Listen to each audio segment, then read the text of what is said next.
Avoid a DIY disaster this weekend and call Pete on 0800 80 1080. The DIY Show with Pete the Wolf Wolfcamp. Thanks to Carpet Country, where beauty meets budget on News Talk ZB.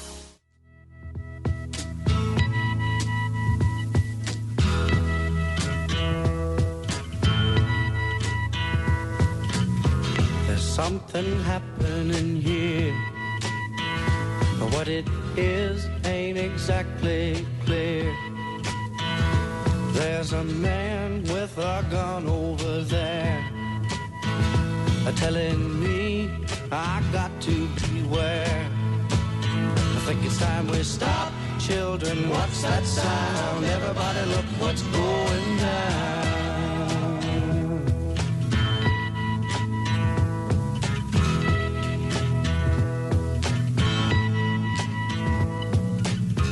There's battle lines being drawn, and nobody's right if everybody's wrong. Young people speaking their minds are getting so much resistance from behind. Every time we stop, hey, what's that sound? Everybody look what's going down. Well, a very, very good morning. Welcome along to The Resident Builder on Sunday. That's me, Peter Wolfcamp, with you this Sunday morning. Chris, good morning. Good morning. There's a small cottage on my property which was built in the early 70s before the house was put on it, and we've done it up over the years and had different people living in it. And someone mentioned to me that it may not meet the code because it's only got one door. It's only got one door, as in one door into the cottage. Yeah. There are legislation, there is rules around egress from property, so how to get out. There's plenty of tiny homes being built at the moment that would only have one door. I suspect, to be really honest, I suspect that there are probably more non-code compliant issues with that property or that building than just the door. Does the building have an existing building consent? Like, did it ever have one to be built? Yes, it did. But, okay. But all the plans, of course, are lost for our area. Yep. In the But, Great Fire. Yep. Yes. Yep. So let's say it didn't have, it may have had a building consent in the past, but it doesn't. Well, if it did have one before it, then it's still got one now. So, well, I presume it did. Sorry, but okay. It's the only one showing on the plans, I think. Right. Funny enough, yeah. Can't put this any other way. So, what's the actual issue? Like, if it's there and you're using it, what's going to change? Oh, well, the guy who's renting it has every so often he ruminates over things and then comes back to me, and it's come up before. He said, is it legal to only have one entranceway? And I said, well, actually, I don't know. Yeah. So, how big is the cottage? Oh, it's about 12 by 8 maybe, or 6. 12 by 8 metres? Yeah, or 12 by 6. It's not very big. It's quite small. Okay, so it's a 50 square metre, roughly, cottage, something like that, 60 square metre cottage. Well, okay, yeah. And it only has one door. Does it have opening windows? Yeah. Look, I'll do some checking and then I'll let you know. Stay listening for a little while. The other thing is I'm wondering, given the age of the property and so on, how are you going with the compliance with the Healthy Homes Amendment to the Residential Tenancies Act? Well, it's got a concrete floor, so I can't do any underfloor. And no, it hasn't got bats, and it's got an apex roof, a ceiling, so I can't insulate the ceilings. Yes. But I've put a rain shade and a bathroom fan. Okay, so you're aware of the legislation and you've done what is practical. Yeah. Okay. Yeah. Good on you. Look, I will make some inquiries. And basically, I'm going to do a Google search and I'll see what I can find there. And then if you stay listening for a bit, I'll see if I can dig out an answer for you. Oh, thank you, because I No tried trouble. searching and I was reading the code, but you're probably better at interpreting it than me. Thank you very much. No trouble at all. Nice of you to Okay. call. All the very best to you. Take care then. Thank you. Bye-bye. Bye. I mean, the list of non-compliant buildings that either got built without a building consent or building consents were issued, but there was never a final inspection, or if there was a final inspection, a code of compliance certificate or code compliance certificate was never applied for, or if it was applied for, it was never granted, would be massive. It was, again, interesting article in the Herald yesterday talking about the number of buildings that have been built, let's say in the Auckland area, and I think we're approaching somewhere around 17,000, which is finally up to, well, slightly over the numbers that we actually needed to build in order to keep up with population growth in the Auckland region. And then along with that is that about, I think it was 14,000 certificates code compliance had been issued by council as well. So why my sort of ears pricked up looking at that particular article is that often you'll get building consents issued, but then not an equivalent number of certificate of code compliances being issued. So there's either a lag or some buildings are being finished, and then that final process of the final inspection, the application for a certificate of code compliance and the issuing of said CCC maybe doesn't always happen. No reason that it shouldn't. All jobs should be able to get a certificate of code compliance at the end of them. All consented work should end up, that process should end with a CCC. A couple of issues around that as well. Hello, Craig. I'm an art builder, Yes. and just currently I've got two reasonably big jobs running, and getting inspections as you said, is a nightmare. What can we do? You know, like I've booked for a pre-line inspection at the moment, and I've got nearly 2 weeks to wait. 2 weeks to wait for a pre-line. Yep. Wow. Yes. So also I've got a footing inspection, which I have pre-booked on another job, and we haven't started yet. Right. Yep. So we've estimated the time for demolition work and add about a week and a half to 2 weeks, profile set out, all that sort of thing. Yep. And we've been on site once, and we're told that we have to book the footing inspection now. In order to have something in the system for later on. And when you're booking, are you booking on the phone or online? No, I'm booking on the phone. Yeah. So, I mean, can we take photographs? And I mean, technology today, you'd sort of think, you know, put your tape measure down the hole and all that sort of thing. And there is ways and means of doing it. A conversation that I was part of the other day is that typically with, if you're talking about piled foundations, then it would be specifically engineered for you. Yeah.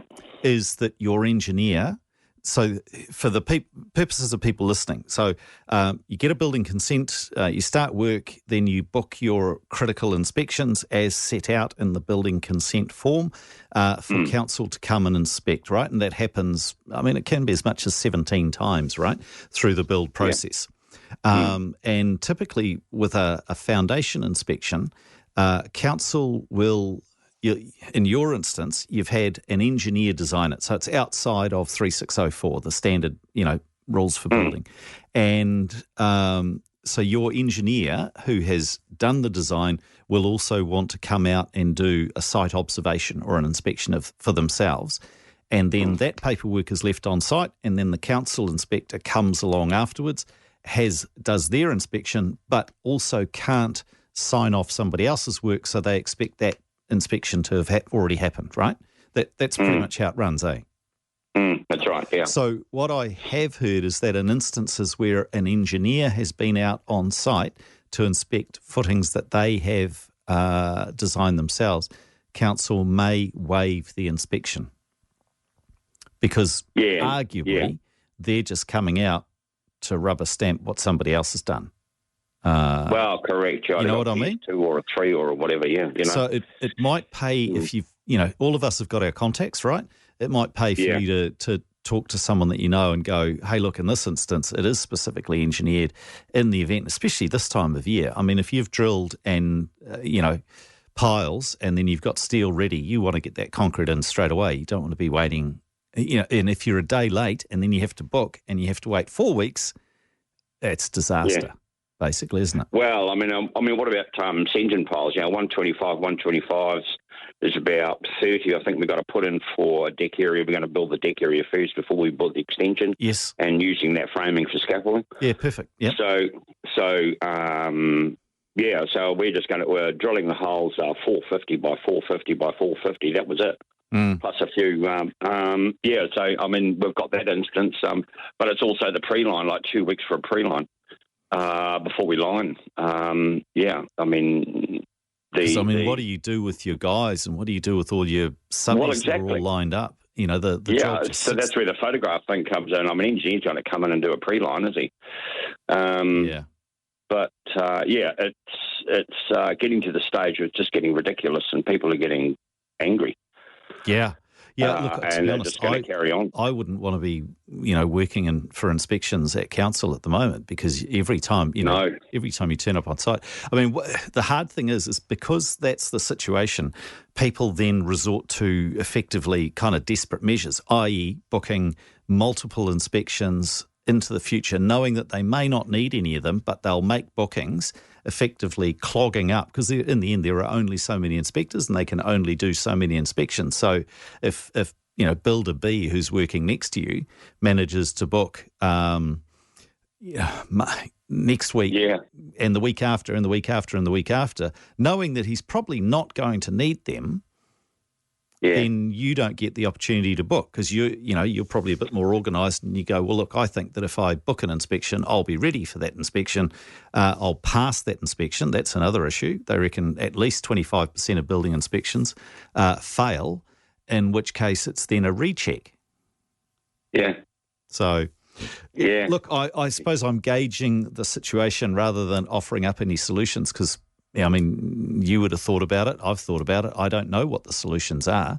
No. There's only so many building inspectors and there's so much more work to do. Yeah. I just I think it's a trust factor as well.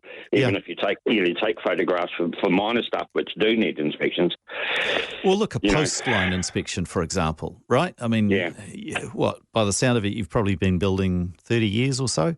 Yep. On a BLH1, if you have to go 50, 50, 50, 75, 75, 150 around the perimeter, you can probably go around and check that your boys have done exactly that. Yeah, exactly. Yeah. And that frees up an inspector. Yes, exactly. So I think, I don't know, it's a pity that there's not sort of like an audit system for builders where, reputable ones that don't fail their inspections all the time, have a system whereby, the inspector will say, well, look, actually, Craig, I don't need to come out and have a look at your fixing for your brace line. I'm pretty sure that you can do it, photograph it, and I'll pick it up on the next inspection.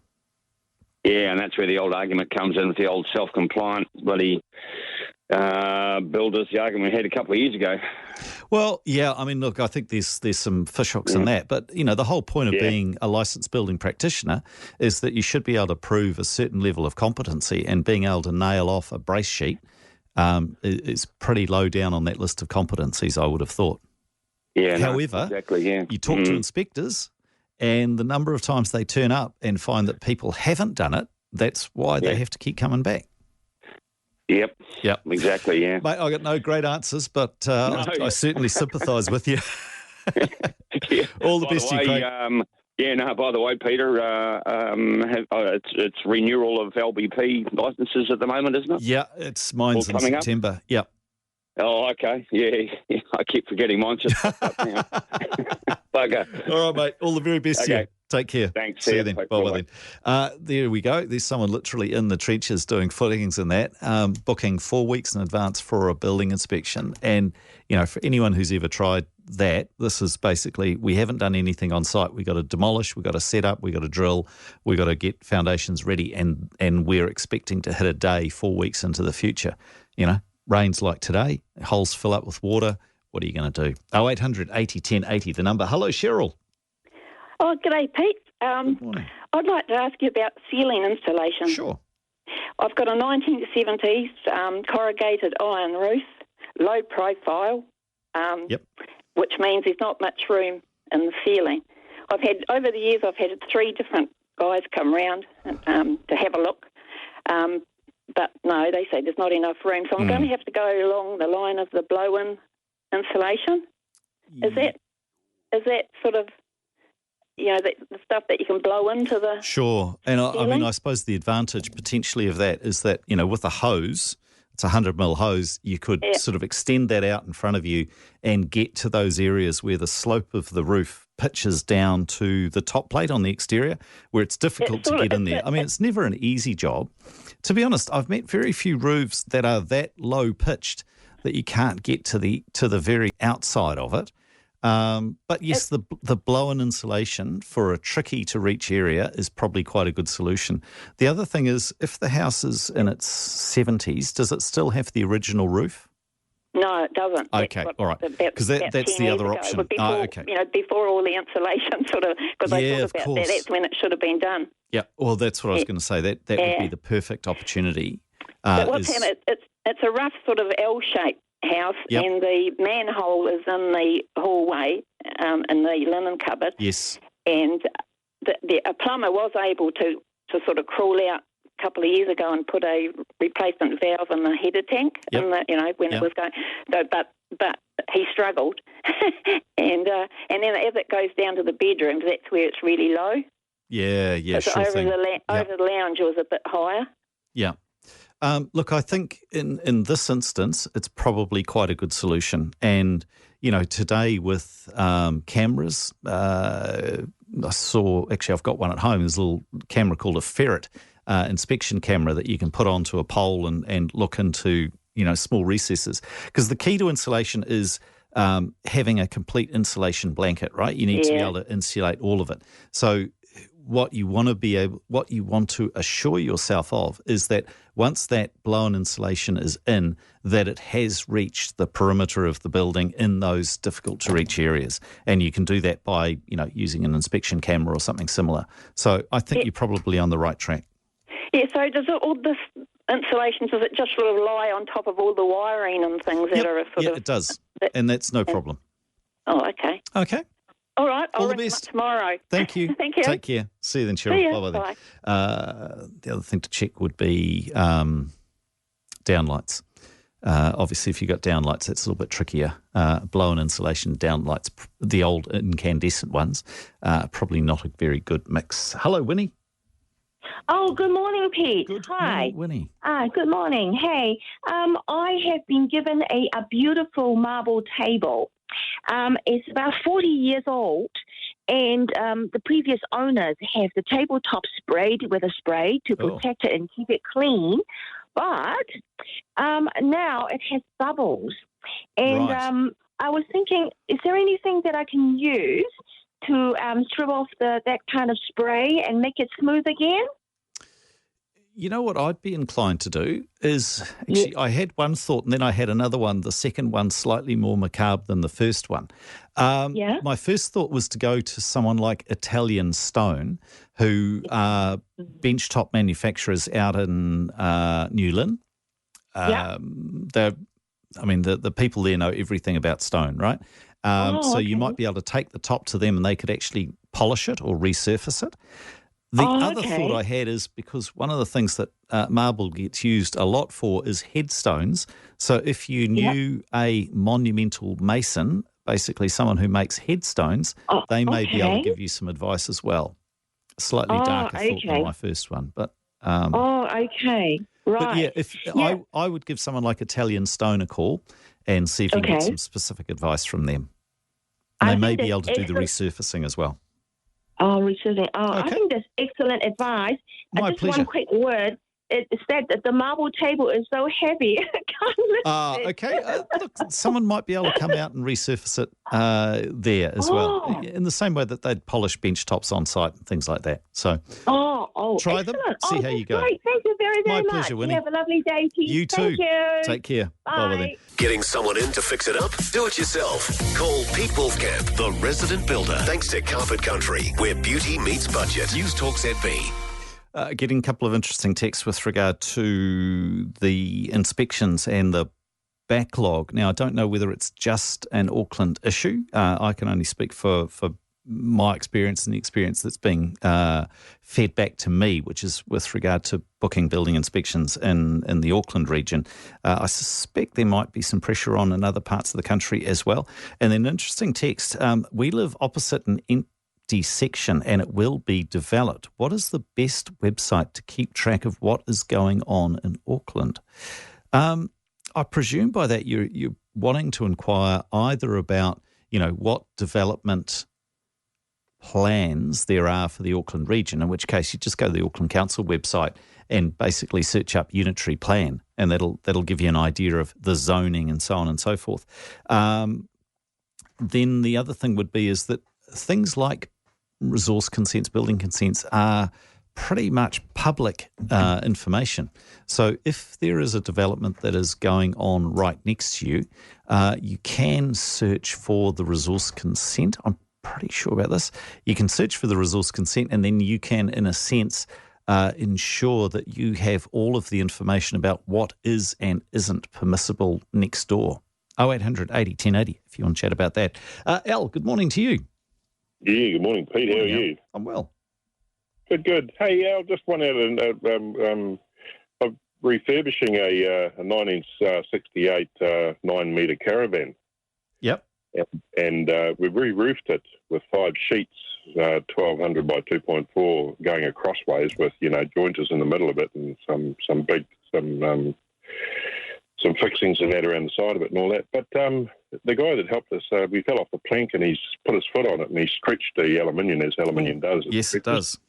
And it's left a nice little void up there, quite a big one. But and there's no way we can get it from the inside without ripping out all of the ceiling and that inside to repair it. And I'm just wondering, do you know of a product that I could use that could fill that void like self-levelling? Concrete would be perfect, but too heavy. Too heavy, yeah. And I suppose the alternative is like a foam, for example, but then you'd be worried about it continuing to expand and distorting the surface. You can't. It's pretty hard to control the old expanding foam. Yeah, but would that open to the elements because we're very painted? Yeah, no, not a good solution there. On the roof, it's all finished painted and everything. Yeah. All the elements are getting in there and sitting in there, pulling up like, just going to eventually corrode the paint and the aluminium out with all of the, the water in that sits in the void. Yes. Yeah. Just wondering, was there a product you knew that would, I mean, it's almost like an epoxy type that you're looking for. Yeah, I was thinking of a resin, a 2-pot resin, pouring that into that. Yeah. But it's a reasonable area, you know what I mean? It's like 800 by 800. Yeah. And typically once you get into, like you'd say, like a floor levelling compound or Sika 212, which is usually used for fixing very fine sort of grout lines and things like that, again, it's the weight and the lack of flexibility. Because in the end, when you're on the road, the caravan's bouncing around behind you. You want something that's going to move slightly. That's I needed like a rubbery compound of some sort, but I've been beating my head against a pole. I tell you what, when you talk about that, there is a product called Duram 195, and there's also. Oh, hang on! I've just got to grab my phone. I've got a file on my phone of photographs of things that I use regularly and should remember. So if I go into my "this is stuff that you shouldn't have forgotten about" photograph file, I will find. Hang on a sec. Here we go. Products. There we go. EPM6.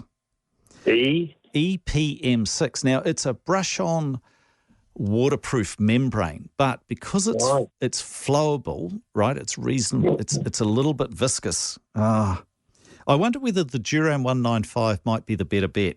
So if you have a look for that, Duram 195, it's a black waterproofing membrane, but it is a bit viscous, so you could potentially pour it, and then it would be flexible. Yeah. Would I need to remove the paint? No, that stuff sticks to anything. Pardon? No, that stuff sticks to anything, mate. Is it? Oh, well, Yeah. that's good. Yeah, because it doesn't matter what it looks like, because we can't. Nobody sees it unless your helicopter flies over. Gotcha. Yeah, actually, I'll tell you what, the Duram or potentially the EPM6, both of those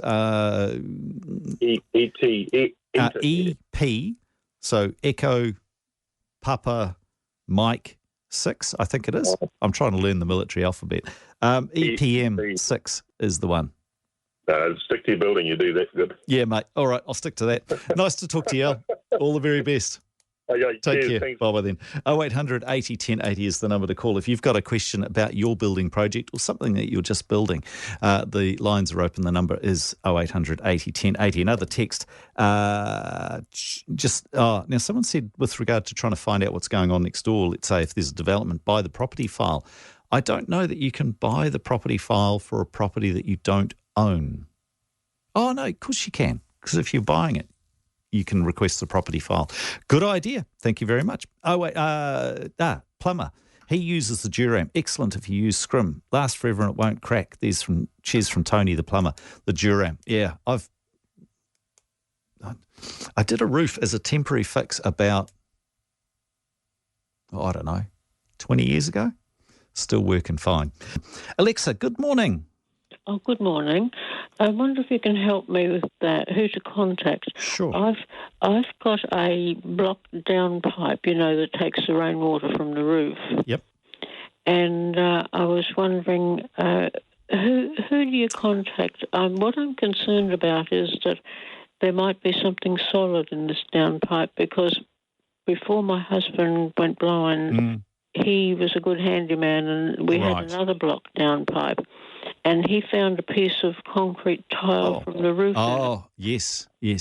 And I was just a bit concerned that it might be something like this again, because I don't know how long this downpipe's been blocked. Yeah. Who do I contact, and how do I go about this without making matters worse? Yeah, sure. Look, I think, I guess one opportunity, one process is to there are lots of people out there that do gutter cleaning, right? Mm-hmm. And they would probably be able to sort out the downpipe. If they're unsure about it, then it typically is a plumber typically plumbers would be able to sort it out for you. But I think that most people that come along and do gutter cleaning would be able to do it. And what it might mean is that you actually have to disconnect the downpipe, and there'll be either a rivet or a screw into the dropper and the spouting, a couple of clips on it, and then disconnect the downpipe, give it a shake, maybe blow it out on the ground or something like that. If the blockage is somewhere that it can't be dislodged, then you may have to replace the downpipe. Oh, right. So something like that. Plumber. But I would start with, probably because it'll be a little bit more cost effective and be quite good to have all your gutters cleaned anyway, and then ask them to sort out that downpipe as well. Oh, good. Okay. All right? Lots of people out there who are doing that nowadays.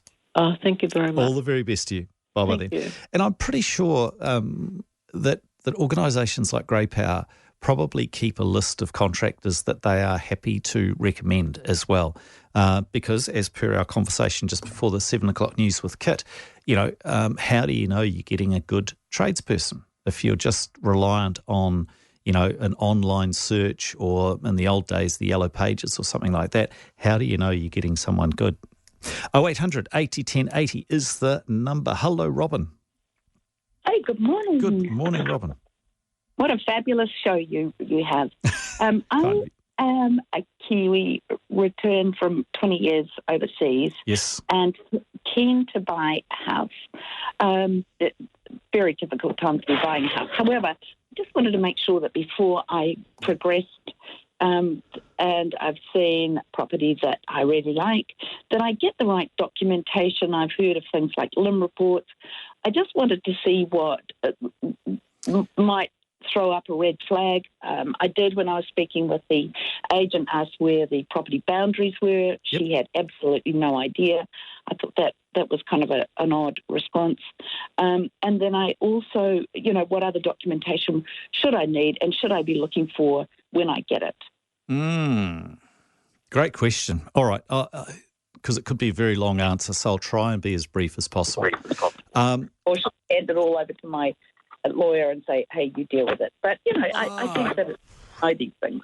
Yeah, no, I think, look, if I was looking for a property, then I would want to know a number of things. One is I would ask typically the agent to provide me with a copy of the LIM report, which is the Land Information Memorandum. And I have that. That can be quite thick, lots of detail, or it could be not much information. But, and it takes a little bit of time to go through and read that. But in the things that I'm looking for typically on the LIM report, if I'm assessing a property, is that I'm looking for a list of the building consents that were issued for the property, a description of the work that was done, and whether or not a certificate of code compliance has been issued that corresponds with that building consent.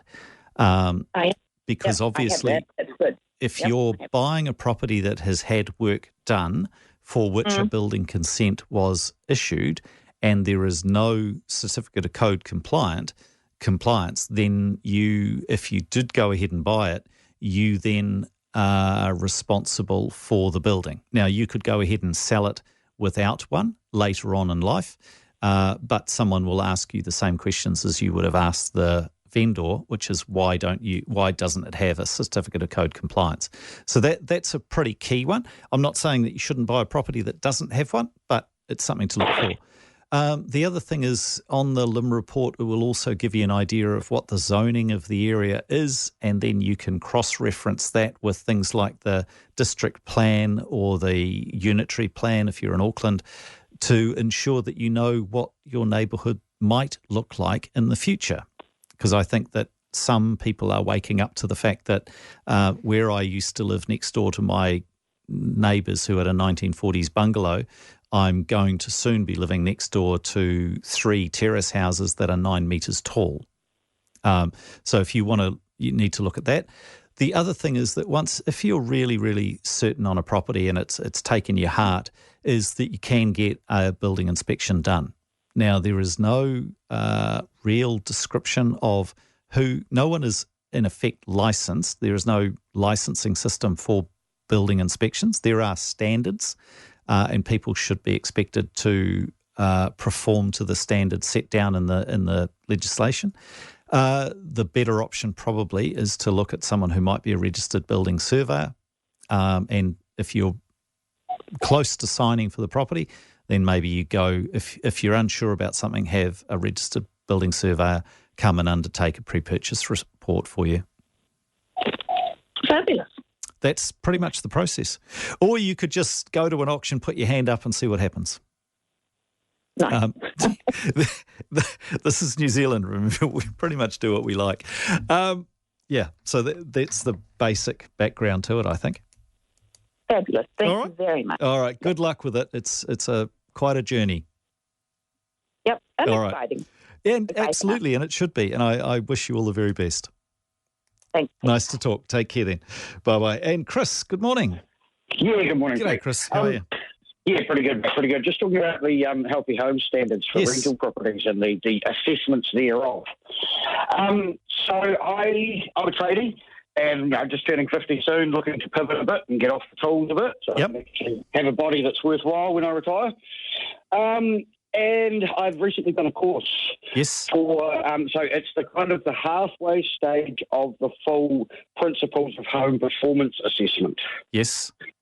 So what I did was basically, let me just step back a step.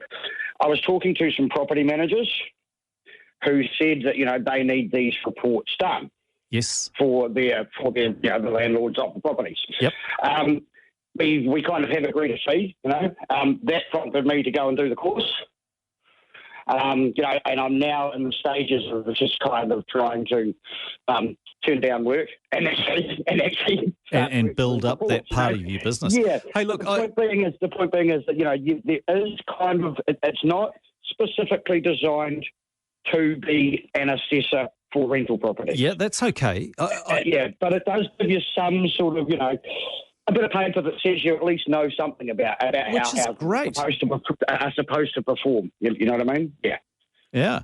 Look, I think that's super exciting. So how do you do the course? Is it an online one or is it through one of the polytechs? No, It's actually through a couple of smaller training agencies. From what I can see, they really only do this course. It's kind of been set up specifically for that. So this was a one day course. The full the full qualification is a 3-day residential. All of you staying at a hotel together, doing homework in the evenings, and that sort of a much more comprehensive. Right. Is it NZQA approved? I don't. Look, I wouldn't want to be quoted. Yeah, okay, fair enough. The only thing I will say is that I haven't seen any information that tells me it is. So, I haven't seen anything about NZQA anywhere. I didn't try and get any funding or anything like that. I just paid for it. You know what I mean? No, that's the way to go. If I was to search Healthy Homes Assessor course, would I find details on it? Yes, I mean, that's pretty much what I did, what I mean? Just as I said, it was part of my bigger life plan, and talking to the rental managers, they kind of said, look, if you want to do these for us, it's a really good idea to have this for paper. Absolutely. And I, that was enough of a conversation of me, for me to go and commit to travelling to Auckland and doing a course, you know what I mean? Brilliant. Look, I think it's great. It's brilliant. I really want to kind of, come on board with you too and say, look, it's not that hard. All we're trying to do here is say, if you want to provide a service to someone and you're charging them money for it, make it reasonable, man. Absolutely. That's all it is, And I really did support what you kind of said too, that like there is going to be an element of people out there that this just becomes either too hard or a little bit too expensive for, that they don't have good record keeping, whatever, there's going to be a lot of individuals that for each one it's different, but there will be some people that literally this perhaps stops them from being a landlord. Yep. And for me, in the bigger picture of New Zealand, that's probably not a bad thing. Yeah, look, I wouldn't disagree with you. I mean, I'm not saying that, I think that, being a landlord's not a bad thing, and I think potentially, investing in property like that, also not a bad thing. Pretty difficult these days. But, again, I thoroughly support the idea of having better quality housing available to rental tenants, right? And I'm delighted that at least there is some provision now for people to have done a course of some description, because the thing that staggered me about the legislation is you have to have the report done, but there's no specification, qualification, vetting, association, membership, anything like that for the people conducting the reports. Agreed. Which is kind of like you and I going to the pub and asking our mate to give us a warrant of fitness. I completely agree. And that's why I had no issue doing the course. As far as I can see, it's going to be a growing industry, and I want to be at the front of it. Yeah, absolutely, mate. You go for it, and good on you for thinking about your knees when you're 50. All the best. You got it. Take care, Chris. Great to talk with you. All the very best. We need to take a break. I'll be back with Mike in just a moment. Radio. I'll come to doing a renovation of an old house with inspections required on the plan. The floor's been opened up and the subfloor framing is not up to code. Does that need to be brought up to today's code? Only if it's in the area that is specified in the plan would be what I would say. So, however, let's say you're upgrading a bathroom, and today if you're doing tiles on the floor, bathrooms in general, your joists have to be at 400 centres. So if for some reason in the bathroom the joists are at 600 centres or they're not solid nogged and so on, then you would need to upgrade that particular area. If the subfloor framing's not up to code, then I wouldn't even be too worried about the code as such. I'm just worried about the house being in a sound condition. So I think it's probably wise to upgrade that as well. Mike, good morning. Good morning, Pete. Thanks for taking the call. Pleasure. So we've just installed, a little while ago, a range hood above the stove there, which is really good, except I can't take it outside because I didn't. Anyway, it's gone through the back of the kitchen wall into the laundry, and then I was going to take it outside. Unfortunately, in the laundry along the wall where it goes outside is a door and a window, right, and a lintel. Yeah, and I think, I can't drill 100 mil hole through a lintel. No, not a good idea. So I'm thinking, I can't take it out in the kitchen either, same reason. And if I went to the other, if I went out the back wall instead of the side wall, then I'd have to go through the bathroom as well. Right. So I'm thinking, are they able to be reduced? 100 down to whatever, 50 maybe, so that the eventual hole that I do get out is going to be a bit smaller. No, I think the issue there, because there are actually standards and calculations for the effectiveness of range hoods and extraction. And I think what you'd find is that by reducing the outlet size or the piping towards the outlet is that you increase the pressure inside the line, and it will basically back pressure into the system, and it just won't work anymore. Do you have an option of going up through the roof? Yes, except it's 2-storey. Okay, and the kitchen's on the ground floor? And with cathedral, I think the cathedral ceilings up. Yeah, okay, that's not practical. And also, they work if it's a relatively short rise, but if it's more than a certain distance, it's probably not going to work particularly well. Again, you're trying to push hot air up along with all sorts of vapours and smells. It only works so far. And you can't just go directly through the wall behind the range hood itself. No, that's the laundry. So behind the range hood is the laundry. Right. We did think of going. We thought, the only option really is to go upstairs and take it out at floor level. Yeah. Upstairs, and with the bulkhead, it's not going to be very nice. But either that or let it fill up the laundry, because it's very effective with range hood. Yeah, no, they are, and when they work well, they make a big difference. The tricky thing, can you where you've got the window and the door, could you do a bulkhead there and extend it past those and then go out through the wall further away, even if you added an additional inline fan part of the way along to ensure that you've got, you're sucking above the range hood with the fan that's in the extractor in the range hood, and then putting another fan part way along so that it's then sucking and pushing basically to ensure that it works to get out. That might be the other option. Otherwise, I'm not sure. I mean, the other thing is, if it's your own house, is to look at the reticulating extractors, which basically collect the fat, the heavy part of what's extracted from the cooktop, and hold that in the filters, and then the air is reticulated back into the house. I don't think that's ideal, but that is another option for you as well, Mike. Good luck with that. 0800 80 1080, the number. Hello, Rick. Yeah, hi, Pete. I just want to talk to you about a neighbour has sold their property to a developer a couple of weeks ago, and this week a contractor came in and chopped down a macra carpet tree first off their property, which I saw and thought pretty good idea. He then proceeded to a sequoia, which is about, maybe 50 metres high, carved off, which is on the boundary, carved off 50% of that, and it's huge, but left the other side. And then he came onto our property. He chopped the letterboxes down with a chainsaw, and then chopped down a, let's say, 30-metre Phoenix palm. What, on your side? On our side. And when I approached him about it, he said that was the orders he was given. I didn't say anything while he was cutting the other side of the sequoia, because it's dead set 50% of the property, and I thought that's within his... he is. Right. You can trim your neighbour's tree to your boundary line. Yes. And the sequoia, you'd know the property. It's the old Beaumont's property on Great South Road in Manurewa.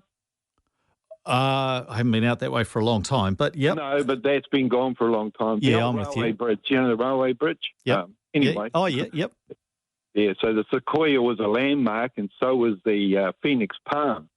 But he's chopped it down, and all the owners here are incensed about it. He put the letterbox back with 2x2s. It was on 4x4s. It was a lovely, neat little arrangement. Yeah. But he's put 2x2s, pegs to hold it together again, and he's chopped down about half a dozen other little trees around, that corner. I guess, in summary, Rick, a couple of things. One is that to do the development, I presume that they would have had a resource consent, and the resource consent will have conditions in it around, what can be cut down, what can't be cut down, and chances are those trees were never protected. And we're starting to see this all across Auckland where in some cases trees that people expected to have been protected aren't on the protected register, and in some cases that has been an administrative error. There's one notable case at the moment where a tree just got missed. It should have been on the list, but it's not, and now potentially it could be cut down by a developer. The other thing is, with regard to someone coming onto your property, if the contractor's been instructed by the developer, doesn't give them the right to go to somebody else's property to cut down a tree that's not on their land, in which case I would say that that's trespass and willful damage. I'd be inclined to go to the police and say, actually, this person's been on my property illegally. And then the other thing is, if you're looking for someone to talk to, if you ring council and ask for the resource consents compliance monitoring officer for that area, they should be able to bring the details up and give you an answer as to whether or not those trees should have been cut down or not. Okay, thanks for that advice. No trouble. But look, I wouldn't tolerate someone. This developer certainly hasn't got resource consent. He only bought the property 2 weeks ago. Okay. Well, hey, look, it's quite possible that he doesn't actually need any permission to cut down trees on his own land. If they're not protected, then you can do what you want. They wouldn't have been, macrocarpus wouldn't have been protected. Nor would be the sequoia. I wouldn't have thought it was. Yeah. It's about 50 metres. It's about 80 years old. Yeah. And it's huge, it's 50 metres high, for goodness sake. Unfortunately, Rick, I think this is the sort of thing that we're going to see a lot more of. And I'll leave you to make your own mind up as to whether or not it's a good thing or not. Hello, Graham. Oh, good morning, Pete. Good morning. Yeah, look, carrying on with your range hood there, I got a question. I rent. And the landlord put in this range hood. Yep. And the first day I did any cooking, I've actually split my head. Now the question is, yes. The question Sorry, is I why laugh, but yes, it's put in basically at eye level, and the question is why is it put in so low? And secondly, why are the edges, the corners, so sharp and it's pretty solid? So if you just knock your head, you're going to split your head. So, I'd rather have a safe home rather than a healthy home, Yeah, okay. Look, Graham, I think there is actually design around where the maximum distance from the cooktop to the underside of the range hood is. And from memory, it's about 760 millimetres, which means that if a bench top is typically 900 millimetres, then it's putting the range hood at somewhere around 1,660 millimetres from floor level. If the average height of a New Zealand male is somewhere around 175 to 180 centimetres, then that puts it basically at eye level, doesn't it? That's right, yeah. I would have thought just another Mate, they're out to get us. That's what it is. It's a ploy to stop people cooking. Now, look, in all seriousness, there is a reason that we put them there, and that is because at that point they work really well. They can be fitted a little bit higher, but unless you have the right size extractor, the efficiency drops, and that's why they're put there. Well, it's still done. I'd rather have it safe but healthy. Yeah. You could put a little bit of hazard tape on it. Or actually, like I did the other day to protect some edges on site, I bought some pool noodles and taped those to sharp areas. All right. They work quite well. I'm doing. Oh, well, thanks for that. That's all there. All the best to you, buddy. Take care. Bye-bye then. 0800 80 1080. We'll take one more building question. Then we're going to jump into the garden with... we're going to jump into the garden at 8:30. We're talking painting in a moment. So thanks for those questions that have come through via the text. We will get to those in a moment. If you've got a painting question, text through to 9292. Hello, Bill. Yeah, good morning, Pete. How are you? Good, thanks, Bill. Yeah, we live on a sloping section, and the top of our section is a retaining wall, and then the neighbour's retaining wall is 2 metres high. The neighbour's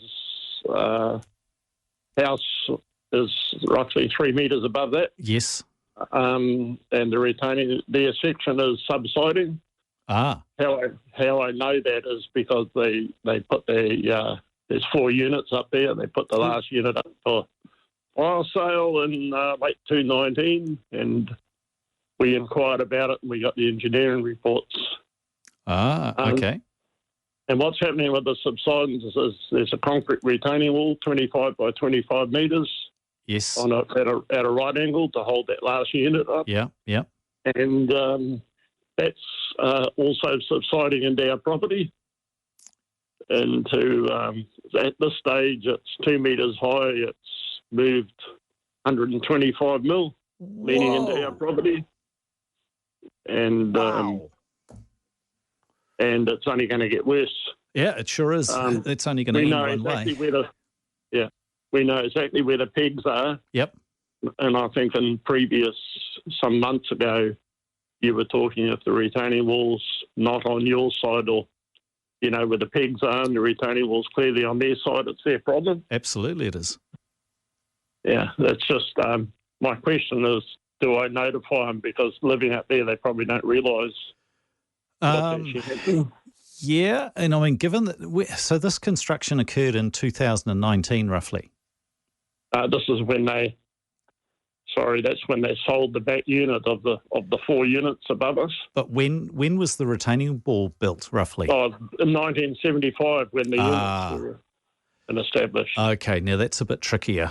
I would still register your concern, let's say, with council. Now, council will say, chances are it's a civil matter, in which case you then need to draft a letter informing the owners of the properties that you have concerns about the stability of the wall and that they should undertake their own engineering assessment, because if the wall does collapse and damage your property, it'll damage their property as well, and that they, should then undertake their own investigations. That's really all you can do. I don't think you can force them to do anything.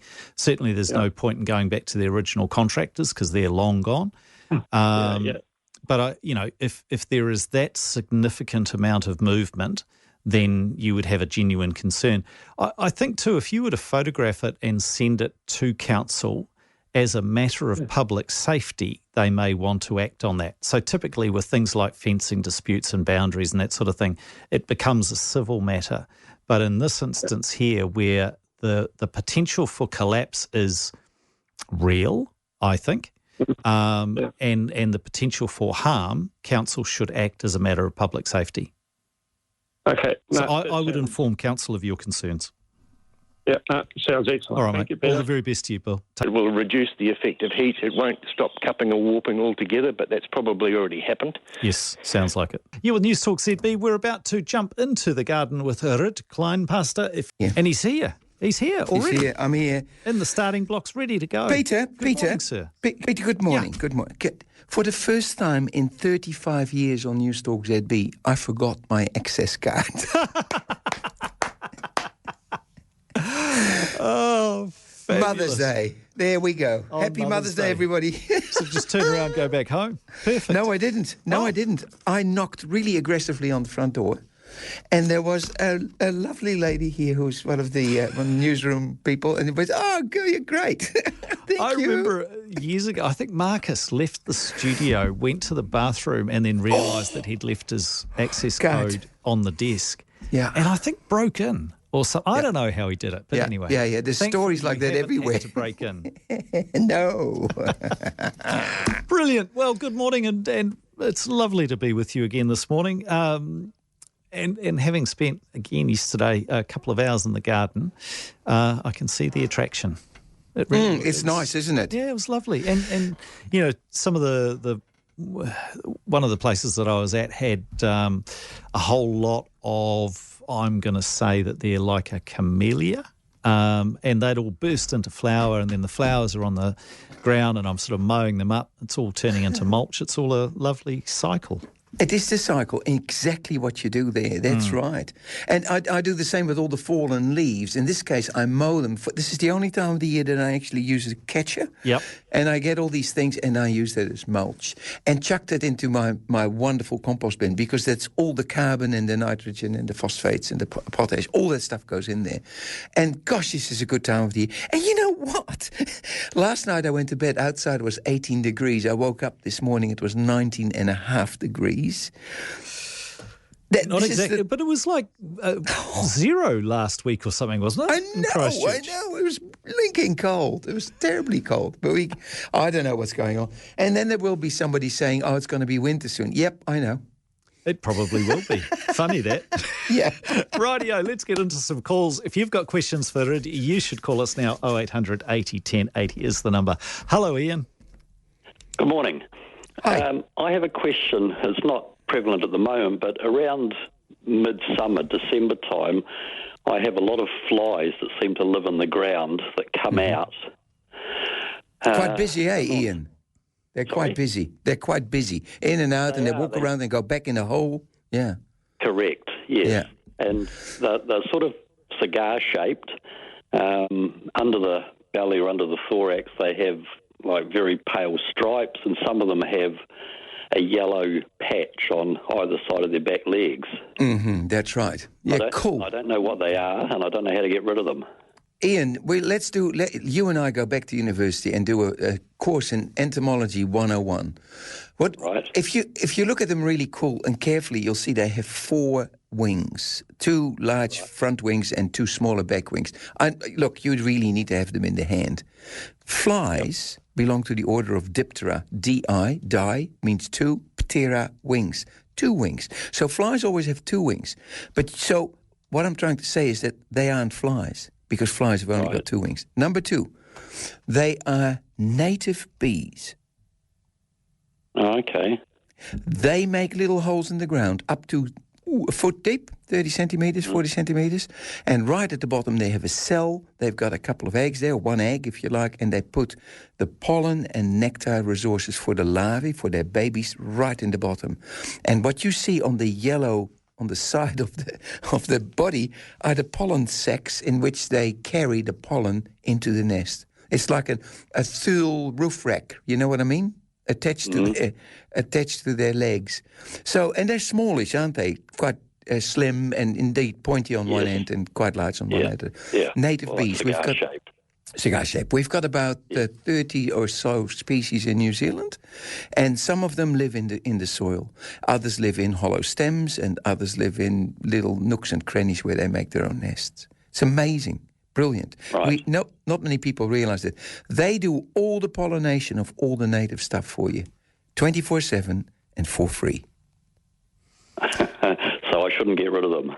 Absolutely not. You leave them where they are. All the best to you, Bruce.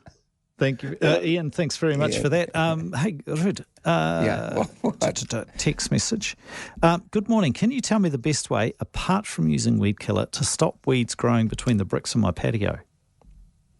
Easy. Hitman. Right. That's it.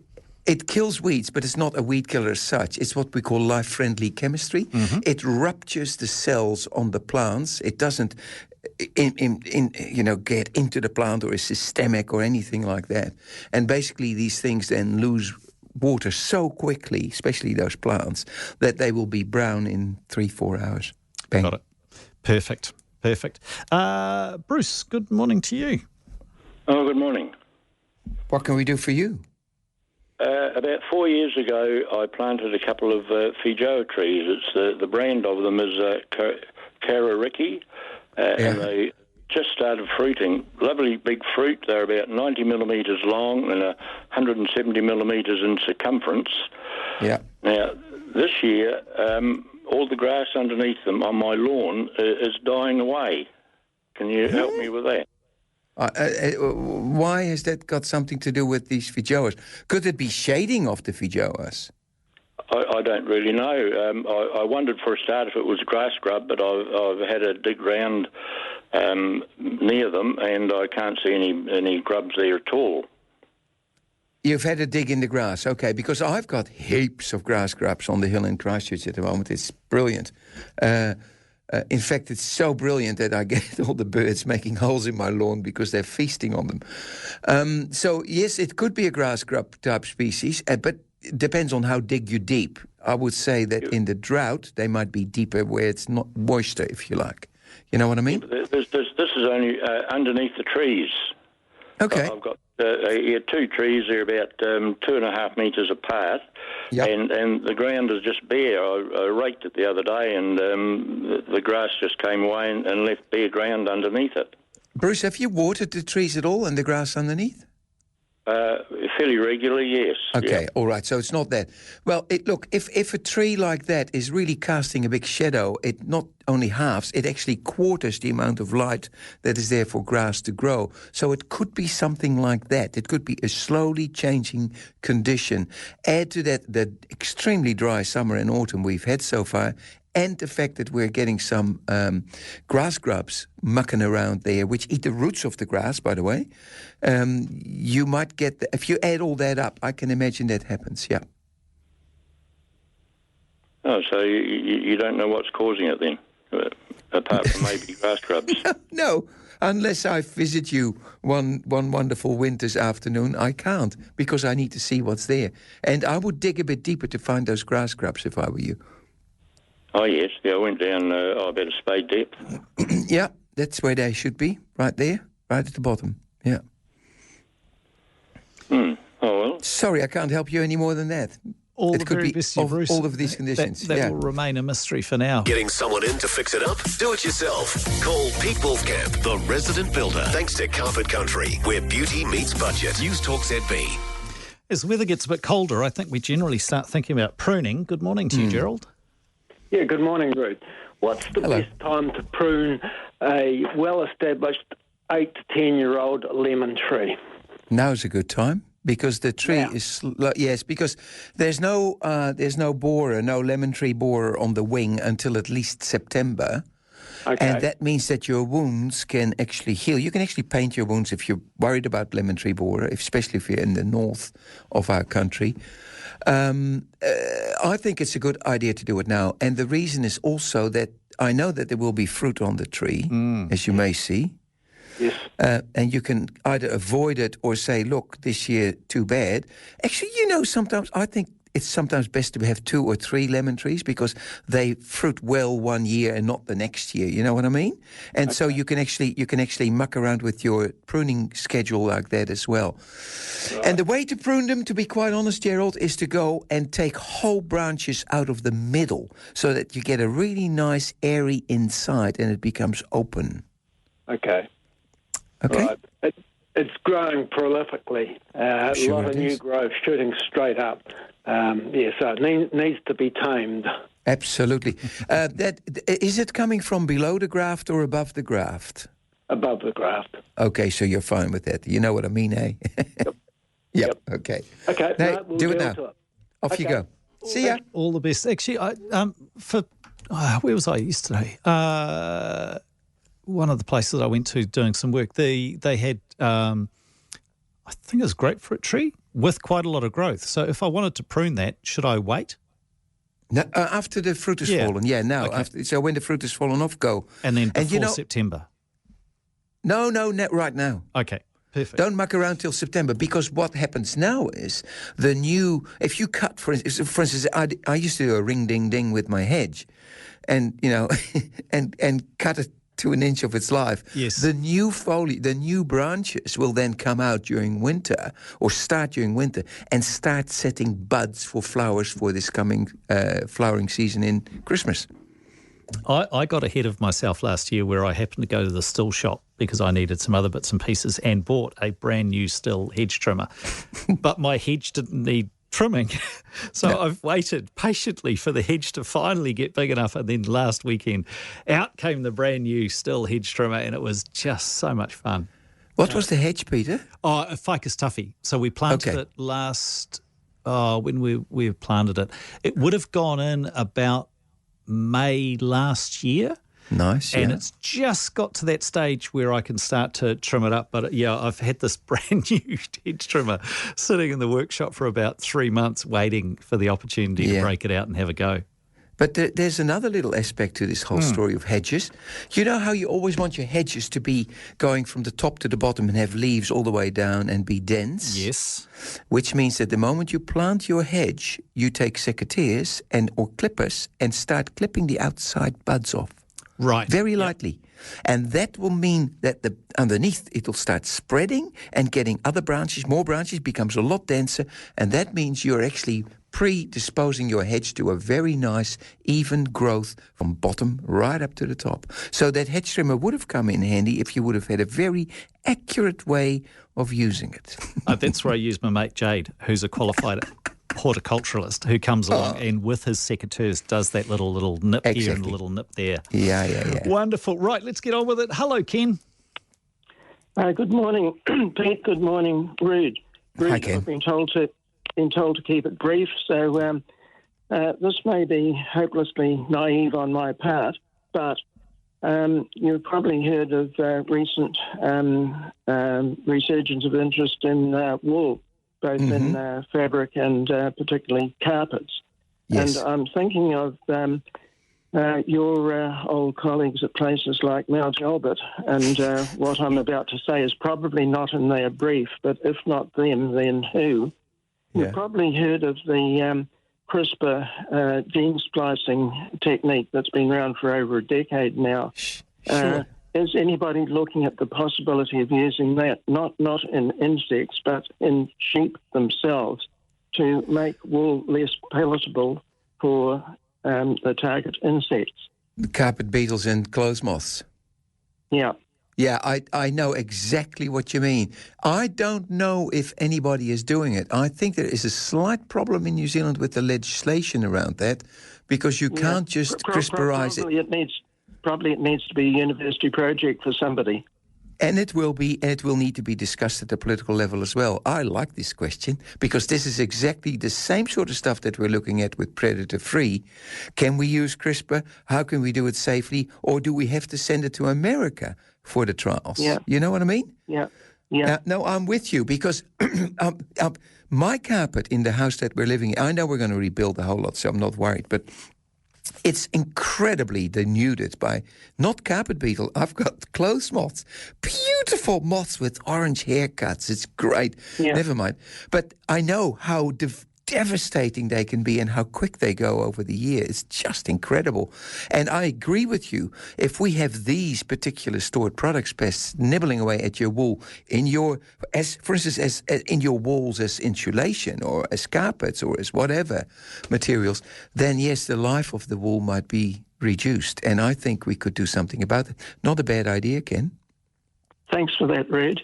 Yeah. Good science. Great Good question. science. Thank you very much for that, Ken. We'll take a short break. Back in a moment. Oh, this is a great text. Rid, what is the tiny cricket that gets inside my house and makes a loud beep, beep all night? It's driving me mad, keeps me awake. I'm too frightened to open the doors and windows. How do we get rid of them? You know what it is, eh? No idea. Of course you do. Go on then. Tell me. It's your smoke alarm telling you that the batteries need changing. No, come on. Surely it's... Yes. You reckon? Yes. Yes, this is my favourite question. This is my very favorite. And the reason is that I've been looking for the bastard for so long in the past. Same thing, and I will never, ever forget that. I'll just beef myself laughing. You know how crickets make that high, shrill noise? And so does your alarm when it goes... and you cannot tell which one it is. You have to have your ear next to all of them. You stand on this chair on the ceiling listening. No, it's not this. And then 3 minutes later, it goes somewhere else. You go to another. Oh, this is hilarious. Brilliant. Okay, so we think that it's not crickets. It's actually smoke detectors. Smoke alarm. And crickets throw their voice. They have ventriloquists. They do exactly like the smoke alarms. Brilliant. Margaret, hello to you. Oh, it's me, is it? Oh, It is, Margaret. thank you. Yes, yes, Ruth. I happened to hear you on the radio yesterday. I hope I've got it right. You said for planting 3 fruit trees together, you plant a big hole in the garden and plant all these fruit trees together, Ruth. Is that correct? Margaret, that is absolutely correct. If you've got, for instance, you want 3 different species of apple, 3 types of apple, in the past, what we used to do in a small garden, when you can't have 3 trees, you put them all 3 in one hole and treat them and trim them and look after them as if it was one tree. And you'll see that in time, those trunks will kind of merge and be with each other, if you like, and no problem at all. And that means that in a small garden, you can have 3 sides to that particular monstrosity that'll have different apples. What you can do wonderful, too... Ruth. Yeah, Thank the you other very thing, much. Margaret, hang on. The other thing is you can buy a tree with 3 grafts on it. So there's just one tree which has 3 parts of 3 different sorts of apples grafted onto that one tree. That's the modern way of doing it. That's so I can put three trees into from the nursery. Thank you very much. It's wonderful. As long as it's 3 apples and 3 plums, that sort of stuff. Yep. Oh yes. Thank you. So 3 of the same. Same group. Yeah. Okay. Yeah. Brilliant. Right, we've got time for a couple more calls. Mike, hello. Yeah. Good morning, Pete and Rude. I think you might have answered my question before, but I was worried about carpet moth. I've never had it before. It's become really common these days. It's amazing. Well, we thought they were maggots, but we Googled it, and it must be carpet moth. We've never had them before. We've got 2 levels, and I've had my carpet steam cleaned downstairs. Yeah. And they appeared upstairs. They were even in my garage, and I've got carpet garage carpet in there. Is that woolen carpet? Dark in there. Yeah, it's dark in there, so they probably like that. Yeah, they do like that. We've been using no bugs. Okay, where are you ringing from, Mike? In Auckland? Okay. If you go online, and you'll find the company called SafeWorks, and SafeWorks is spelled with SafeWorks with an X at the end. So it's not KS, but an X. You'll find there's a couple of shops in Auckland, and you can buy some residual aerosols there that we use on aircraft to kill mosquitoes before they hitch a ride. And that stuff lasts, especially in the dark, for months, like 3 months. It'll kill them right out. And you use it as a spray on the surface of your carpet. Oh, okay. Why did I get them? Well, why are they there to be... Well, because they know where your carpet is. They can smell wool. They say, I know, I'm going to Ken's place because he's got lots of lovely wool. It's nylon carpet. Oh, well, in that case, it's not a carpet beetle. It's not a carpet moth. I don't know what does it. Oh, okay. Because my wife vacuums them up, and behind the TV we found all these little chrysalis, like little red little balls. Would that be them as well? Not if it's a nylon carpet, no. Oh, so it's something else, isn't it? It's probably something else, but I'm not sure if does it damage your carpet? No. Okay, all right. They're not maggots, eh? They're not maggots. No, they're not maggots. But I love your call, Mike. By the sound of it. I know, I love your call. All the best to you, Mike. Hey, before we go, this is a great text. Looking for recommendation for a native to use as a shade tree. It's in a high wind and sea spray zone, Eastern Coromandel. The garden is all native, so they'd love to use a native as a shade tree. Nio. Nio is one of those natives that grows in all sorts of conditions. You can cloud prune it really nicely. It grows quick and fast, and it can stand the salt wind as well. There you go. So, Nio. Nio, N-G-A-I-O. Just like the gorge. Like the gorge. Yeah. Perfect. Perfect. I hope you're celebrating Mother's Day today. Yes, I will. And I'm going to look for my beep beep cricket. Yeah. Bye. Take care, Ed. All the very best to you. Bye then. Thank you for being part of the program this Sunday morning. We had such a good time. We'll come back and do it again next Sunday morning from 6 o'clock. To all of the mothers, happy Mother's Day to my mum and to my wife. Happy Mother's Day to you both. Love you both. We'll be back next Sunday. Take care. All the best.